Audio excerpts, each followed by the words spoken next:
Good morning. We're on Acts 25, our third lessons in the series with regards to Paul. And he is now dealing with Festus. Had Felix before, but now Festus is a governor.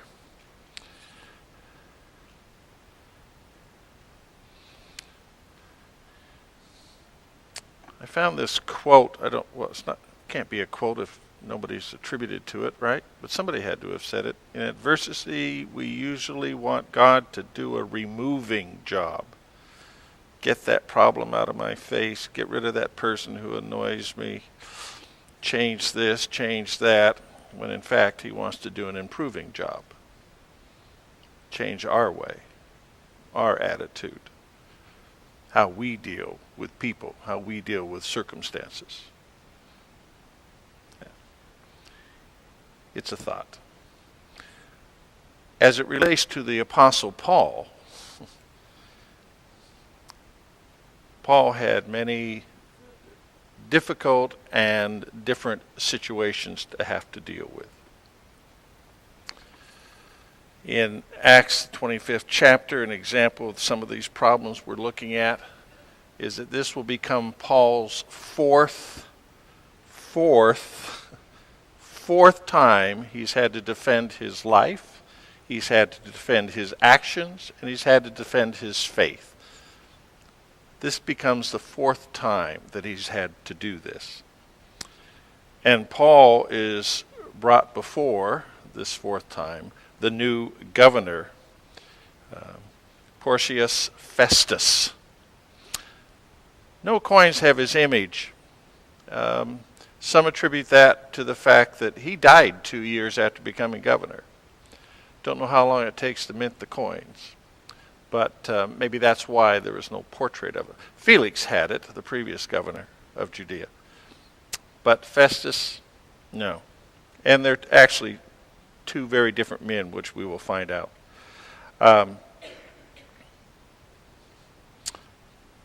What actually happened to Festus? Because we have to get rid of him so we can move on. He was a major political blunder, if you will. Felix tried to quelch a riot that was in Caesarea. Caesarea is the government's mainstead for Judea. We'll look at a map in a moment and get the names and places and people sorted out just a little bit. But nevertheless, Felix being a governor, the governor's palace is one that Herod built, which is in Caesarea, which is on the coast. It's sort of like a summer retreat, but the governors wound up spending most of their time there, when in fact they had secondary offices in Jerusalem, which was in the Judea area of which they governed.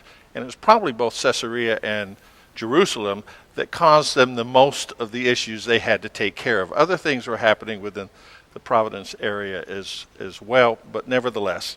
So Felix was going out because there was a riot going on here in Caesarea, where he was in the palace there. He succeeded in getting rid of the riot, but he slaughtered hundreds and hundreds of Jews to get it done. News of this action spread, of course, throughout all of the various territories, and he was governor, as you realize, at that time, so he had control over much of the land there within Judea and just south of Samaria. So the Jews were outraged. There was blood that was being shed and bloodbaths that have taken place in the fights and the struggles that were going on. And the Jews sent a delegation to Rome. Remember, Rome is the capital of the world, and known world, and Rome oversees everything that's happening within the Roman Empire. And so they sent a delegation to Rome to protest against his actions. As a result, the current emperor in Rome was Nero, and Nero recalled back Governor Felix. and said, "Come on home back to Rome." And he brought him back in disgrace. And Festus then was chosen to replace him.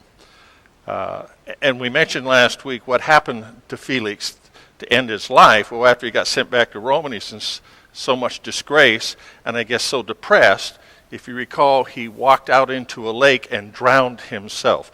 I'm not sure. I wanted to look, how do you drown yourself?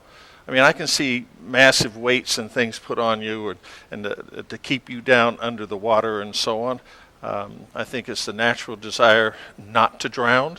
So I assume the body and the mind and so on work to stop you from doing it. But nevertheless, he killed himself. So Festus now comes on as the newly appointed governor.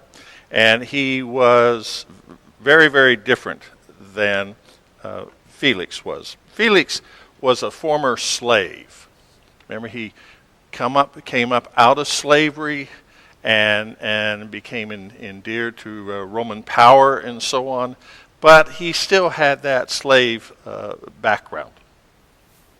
And from that standpoint, oh, thank you for volunteering. There's about 50 copies of these, maybe one per family or something like that. These are the David Lemon notes that I use in the series. He goes into areas that I don't even touch. So this will be for lesson 3, and most of you got for lesson 1 and lesson 2. So Felix was brutal. Felix was uncaring. But Festus appears to be very sensitive, and Festus appears to be very caring. The first century Jewish historian Josephus, he describes Festus in which he says, as better than his predecessor, Felix. Festus is better than Felix, and his successor, Albinius, will take over after Festus dies in 2 years. He had been able to be an effective leader, says Josephus, which is an interesting and yet very positive comment with regards to Rome and Roman power. Festus, of course, was very brief in his reign because he died 2 years after taking the office. Now, I want to look at something here very quickly, if I make sure I hit the right pointer number here. And I'm sorry we made these slight changes. A little projector thought it wanted to show things this way, and anyway, it wins. Mechanics win. So up here is Caesarea. And I know none of you can read any of this from where you're at. But believe me, if you got up real close, here's Caesarea, okay? And down here is Jerusalem. Now, Caesarea to Jerusalem, we're talking about these guys going back and forth, is 57 miles. It's not a really long trip. And the governor of Judea, resting here in his summer and winter palace in Caesarea, he has this area here that he's the governor of, named, of course, in the Judea area. And so that's why he's the governor of it. You have other governors, some way up here. This is up in Rome somewhere. And you have the different governors here. Well, when you read the scriptures, and many of you already understand that, the discussion about direction always has to do in the ancient world with elevation issues, not with directions of a compass. So if I say I'm going up to Fairbanks, that means it's north of me. If I say I'm going down to the Kenai, down and south of me. Well, you don't say that here. You say that you're going up to Jerusalem, but Jerusalem from Caesarea is east. So what would you say if it was us? I'm going to Caesarea to my right, I guess is how you might say that. They look at it as an elevation point because Jerusalem is one of the highest levels within the Judea area. And the coastline, where Caesarea is one of the lowest. So they talk about going up to. If you were sitting down here south of Jerusalem, you would be going up to get to Jerusalem. So it has to do with elevation. And that's how they describe and refer to directions of travel. And so that's why you see that in the text, because that's the right way of saying it. I'm going up to Jerusalem. When in fact, he's going from our way, he's going down and to the east. Okay, so just to have that understanding there with regards to the map. Now these two governors, Felix and Festus, and these two cities, Caesarea and Jerusalem, surprisingly enough, in this text, are not important. Well, look what happened to Paul here, and what's going to happen to Paul here. Yes, trials, tribulation, so on and so forth is going on in him, but that's not the point. That's not the point. When we take the Bible and we take not necessarily pieces out of it and then deal with it independently, when we focus on chapters, such as we're doing here, and we look at what the situation is, then we're dealing with that situation. Paul in Jerusalem, Paul in Caesarea, the accusations, the charges, so on and so forth. But don't lose the big picture. It's not anything to do with these two places or these people as such. True about what's happening to them, yes, absolutely. But the key to Paul, look at everything about Paul. The key to Paul is Rome. He has to get to Rome. He has to get to Rome. Everything that happens with Paul with regards to Rome escalates everything that happened to him after Rome. The boat trips, the travels, the journeys, and so on. Why? Why? Because what is his objective? His objective is to spread the word. What if we were sitting in Seattle in a congregation down there and we want to spread the word throughout Alaska? I'm not sure we would send evangelists to Girdwood. We would pick what? Anchorage, the biggest city. Where might we go next? Fairbanks. What possibly next? Juneau. Where the population is. Where's the population for the evangelizing of the message of Jesus Christ? Rome. Rome covers half the known world. It has trade routes everywhere. If you want to spread the message, if you want to have a telegraphic service, if you want to have a telephone connection, you go to Rome. And from Rome now spreads the gospel through what the scriptures say, through the known world. Well, Rome has the known world. So that's what Paul is after. That's where God wants him to be. He's going through these other issues, absolutely. And I'm not saying they're minor, but the goal is Rome. And we need to keep that in mind of how Rome is utilized by the Lord in spreading of the gospel and how it deals with Paul's situation. So, the largest empire in the known world. And yet, he has to deal with such issues as assassination plots, which are coming up here. 3 days after arriving in the province, let's get back to Festus, the new governor. Festus went from Caesarea, 57 miles. He went up to Jerusalem, the scripture says. He went to Jerusalem, and where the chief priests and the Jewish leaders appeared before him and presented the charges against Paul. Same charges they had presented several years. Paul's been in prison for 2 years, you understand. And the same charges brought before him when he was there with Felix. So the leaders are urgently requesting of the Jewish group to visit with Festus and to have Paul transferred from Caesarea, where Felix had him, back to Jerusalem. And When you read the scriptures, you understand they didn't really want Paul back. They wanted Paul shipped back, sent back from Caesarea to Jerusalem. Why? Because the scripture says the plan is we're going to kill him on the road. Forget about the judgments, forget about the issues of government and the Romans and so on, trying to get them to do what we want to do, which is to execute Paul. We're just going to kill him. And that was their whole plan. It remained their whole plan. They ultimately, as we know, failed in that plan. So, Festus answered, Paul is being held at Caesarea, and I'm going to go there soon, says Festus, so let some of your leaders come with me to Caesarea. Well, that blows the whole idea of what the Jews want to do.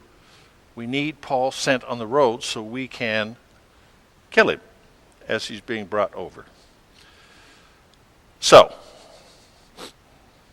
when Festus did start his journey here as the new governor, I guess you could say he didn't have a honeymoon period. Is that what our new governor is doing right now? To X number of days of hello, shake hands, everybody's here, glad to see you, thank you very much, and then writes an edict and says, oh, I'm doing this to you, and this to you, and this to you, and this to you. Festus didn't have a honeymoon period. He did not ease his way gradually into this new job. He took charge right then. And he had to, because Festus left an absolute mess in the Roman power that was presiding there. Festus inherited all the major political problems that was brought up by Felix. Felix was callous, Felix was cruel, and certainly that's not the way that Festus handled it. Festus was not a procrastinator. Verse 1 shows us of this chapter that he moved swiftly to get a grip on things. Take charge sort of guy, but not a brute force man at all. A mere 3 days after taking over as governor of Judea, he goes from the coastline of the nice palaces there in Caesarea, and he goes to Jerusalem 3 days after he got here. Of course, his goal was to meet with the Jewish leaders, which we already understand, and the high priest and the Sanhedrin. Okay, Sadducees, Pharisees, there's the Sanhedrin. And to try and conciliate with them about their issues with regards to Paul, which he doesn't know a whole lot about at this time. Festus knew that these leaders were key to establishing peace, and that's what he wanted. Peace within the region, peace within Judea, and maintaining peace was, of course, the highest priority of these Roman governors. You have the Roman governors spread throughout the Roman Empire, and their job, fundamentally their job was keep the locals happy. Some governors took care of keeping the locals happy, like Felix did, by murdering them all. Not all of them. You still got to have bakers and teachers and candlestick makers and so on and so forth. But nevertheless, some of the governors handled it that way. And then you have other governors, such as Festus, which did not do it that way. He tried to make things work out together. Now, we have to understand that although Paul had been imprisoned in Caesarea for the past 2 years, again, the Jewish authorities wanted to make sure that they had not been forgotten about their concerns about Paul. And one of the first things that the chief priests, when Festus arrived there, spoke to them about was with regards to Jerusalem and their ability to revive the charges against Paul. And their crux was, we need Paul here. And that becomes the major issue of this whole chapter 25 with regards to Acts. And it's a critical point, too. If you wind up in Jerusalem with Paul, then the Jews have succeeded. Of course, their success was they were going to kill Paul before he ever got to Jerusalem. So they knew he was never going to arrive at Jerusalem, even if they got Festus to agree to have him brought there. They assumed they were going to kill him on the highway. And that would take care of the whole issue. Paul might have been out of sight, but he certainly wasn't out of the minds of the Jewish leaders in Jerusalem. They probably feared that the new governor may do what historically is done by governors. Our new governor has done this same thing. All new governors seem to do this same thing. All new mayors seem to do the same thing. And that is they clear house. They look at all the remnants of things left from the previous governor, the unfinished things. And one of the easy ways to do it within the Roman Empire, since this provincial governor of Judea, is to simply say, okay, let me see all the charge. Okay, excuse that one, let him go, let that guy go, let that guy go, this guy, okay. They clean up the matter by getting rid of the problem. They just release prisoners. They just let them go back.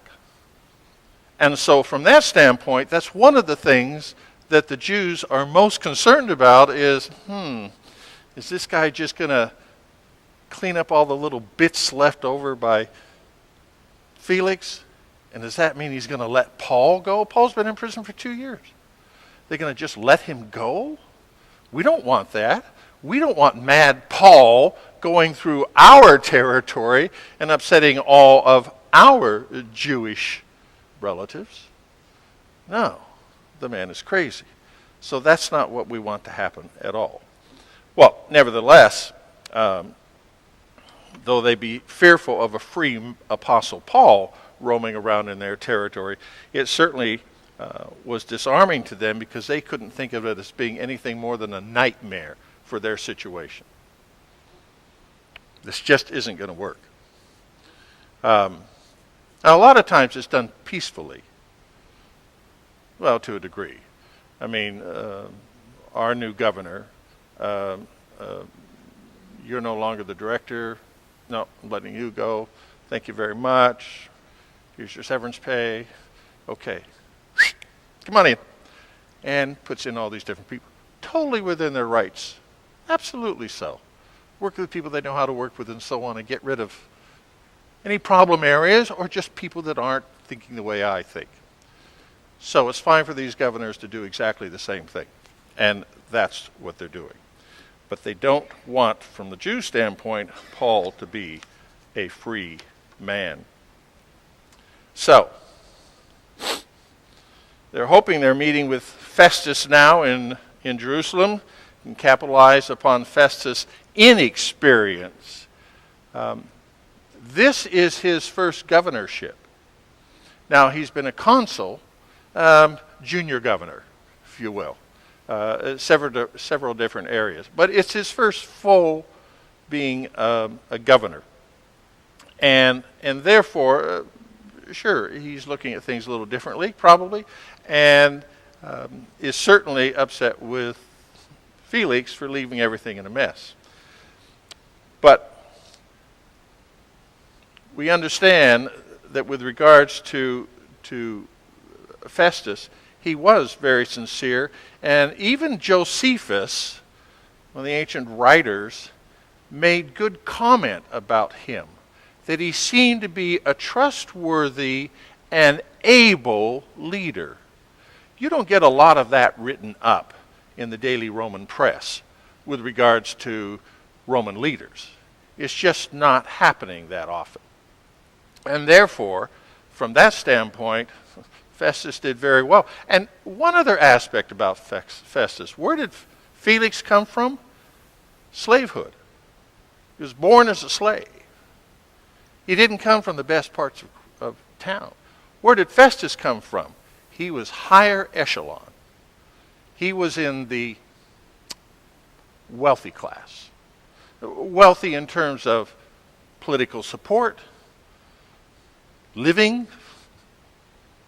family situations, relatives, more of that higher class, if you will.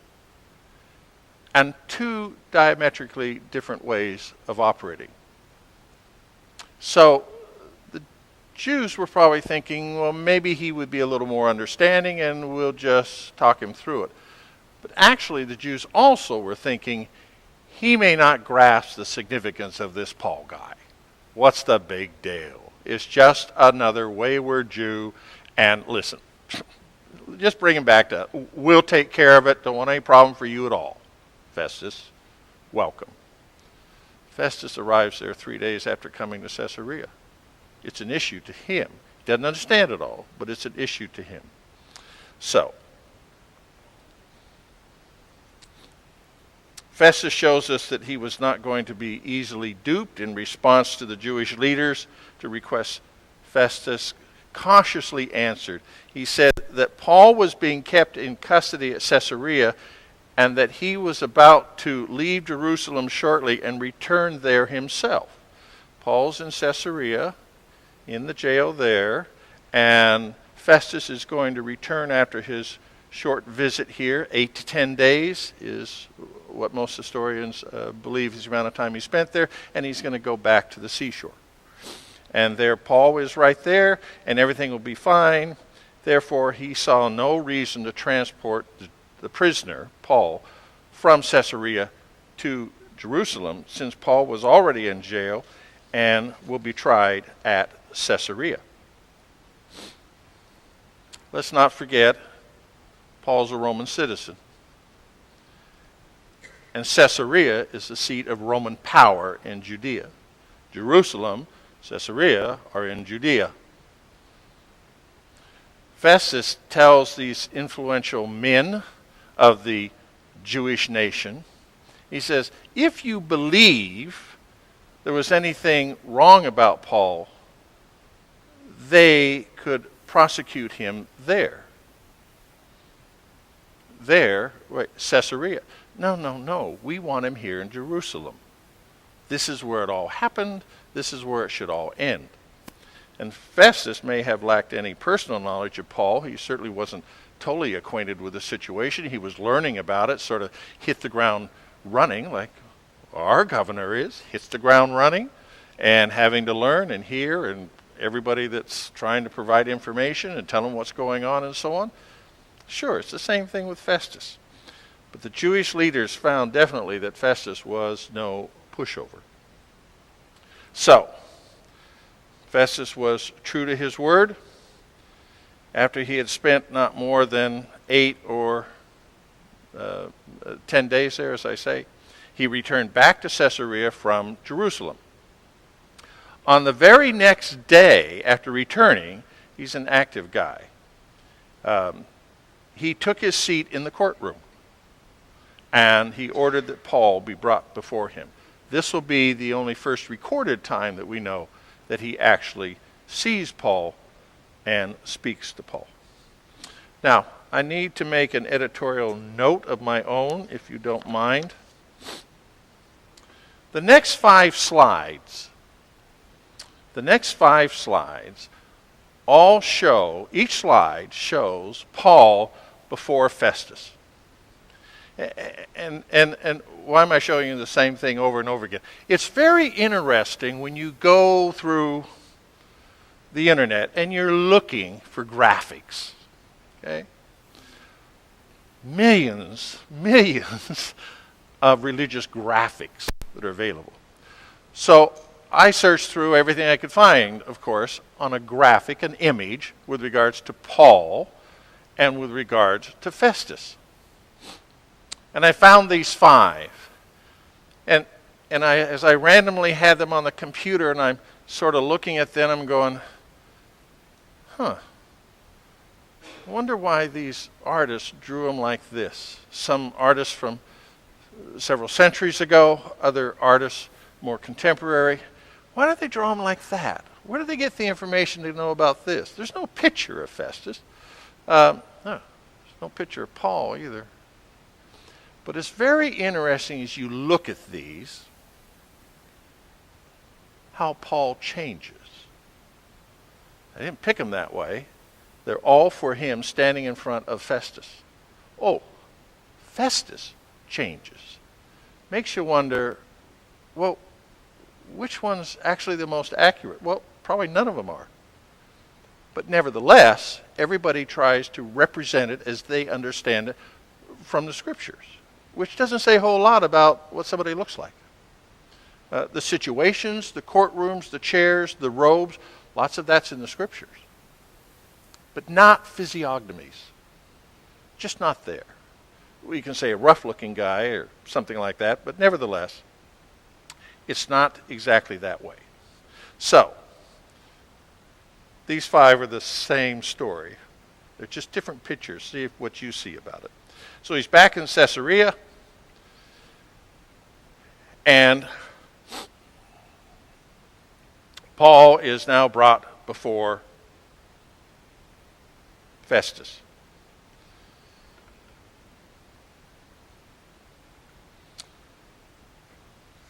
Two years prior to meeting with Festus, Felix had failed to prove that any of the charges against Paul were accurate.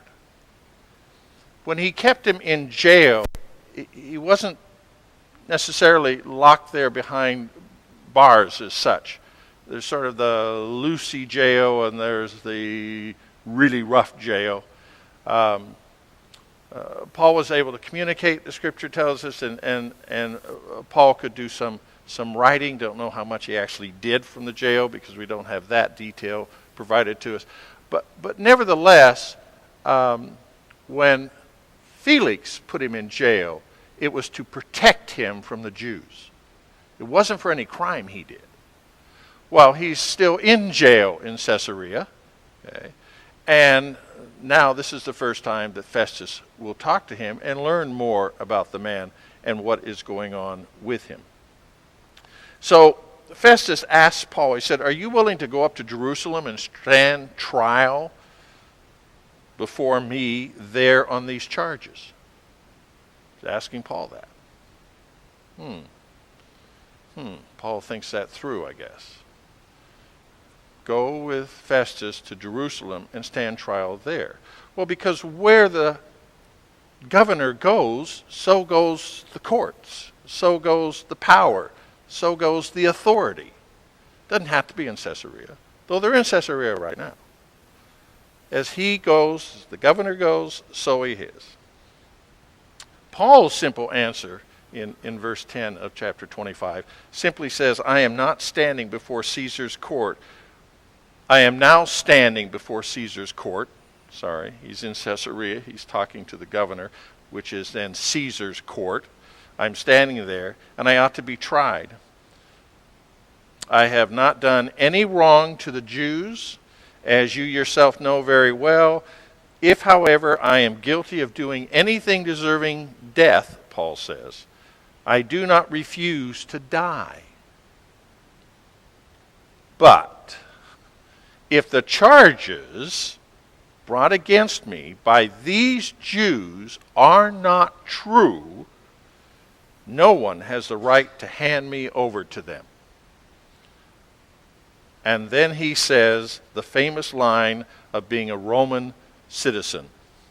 The famous line of being a Roman citizen is, I appeal to Caesar. Every Roman citizen has that right. I appeal to Caesar. Now, once that is said to the governor or even a proconsul or a lower official or whichever, you have to now shut up. This is done. Now, Festus seems to be, in his response, a little upset that Paul jumped to that right off the bat. Just met the guy. And he's saying, if you're going to take me anywhere else, I appeal to Caesar. And once a Roman citizen says, I appeal to Caesar, he has the right to appeal to Caesar, which means it goes to Rome. It's an automatic, it's an automatic trip to Rome, the seat of Caesar. Where has Paul been trying to get to? Rome. He declares, I appeal to Caesar. The appeal takes the Roman citizen to Rome.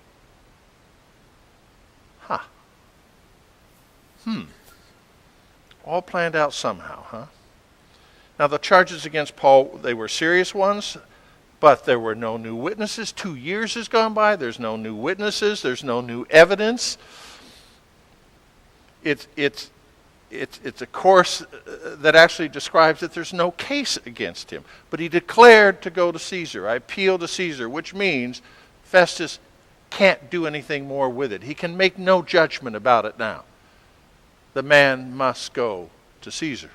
He must go to Rome. In these verses and throughout the book of Acts, Luke stresses to us that Christians are innocent and that Christians are law-abiding citizens. That's how a Christian is supposed to be. Then why did Rome ultimately take action against the Christians? Wait a minute. Luke says Christians are to be law-abiding, lawful, orderly. Then why did Rome try to wipe them off the face of the earth? Why did Rome wipe out, spend all of their efforts on destroying the Christians?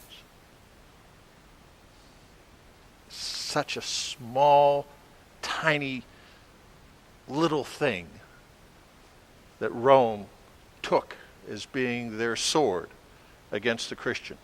Not that they were breaking laws, not that they're bad people, not that they're a bunch of thieves, not that they're around robbing, not that they're around beating up people. We have enough people doing that. These Christians, they're not accused of that at all. They're not accused of that. But why then? Why did they?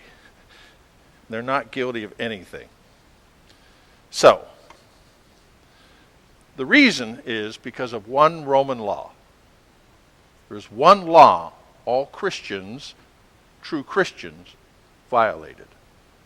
One law. And that simply was the fact of declaring that Caesar is Lord. In the Roman law, the emperor simply was what's called, the emperor worship. Every Roman, everyone in the Roman Empire, once a year, a man must publicly declare Caesar as Lord. And how does he do this? In public, we're public here, I take a pinch of salt, I spray it onto a flame in an altar, and I declare Caesar is Lord. That's it. Now he goes off and has lunch, and that's all he has to do. Well, who do you think wasn't going to do that?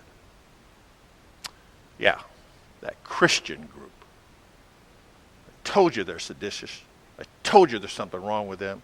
We need to get rid of them because they do not recognize Caesar as Lord. Now, under the law, once you declared Caesar is Lord, you now can serve all the gods you want to. They didn't care. That's why the Jews served their God. They didn't care. It didn't matter to the Romans. You had to declare Caesar first, once a year. And now, that was it. And after that, worship any god you want. The early church, of course, would not do that. They couldn't do that.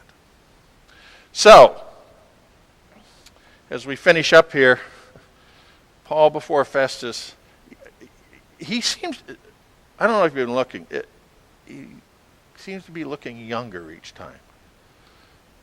And the governors seem to be looking older each time. Not sure. Whoa, that's an old one. I mean the governor. Don't really know anyway. Festus, of course, didn't sweep the problem under the rug. Seeking a way out of his dilemma, he proposed a compromise, which simply was to try and please everybody that they would. The Jews wanted to try on Jerusalem, and he said no. And then Festus was willing to accommodate their request, but then no.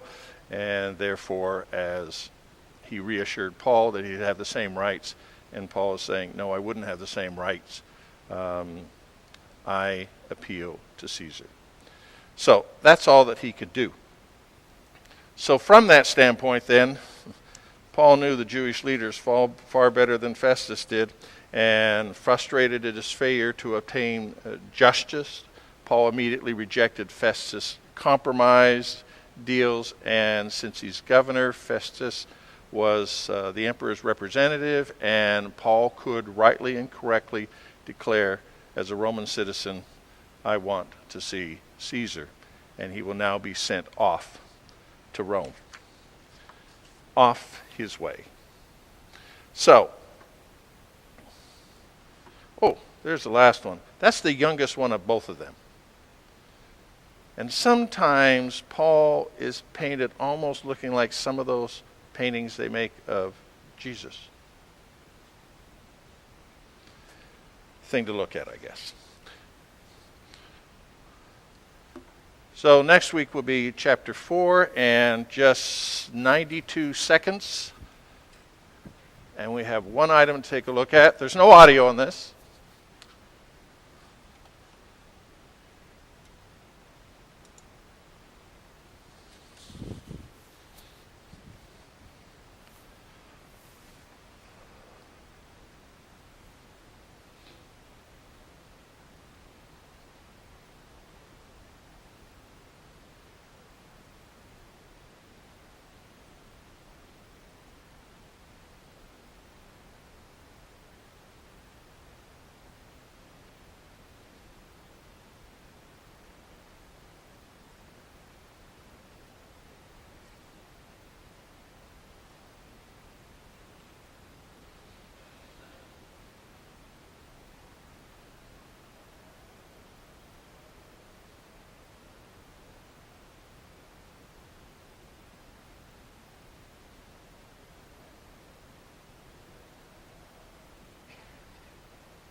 Good morning. Thank you for coming.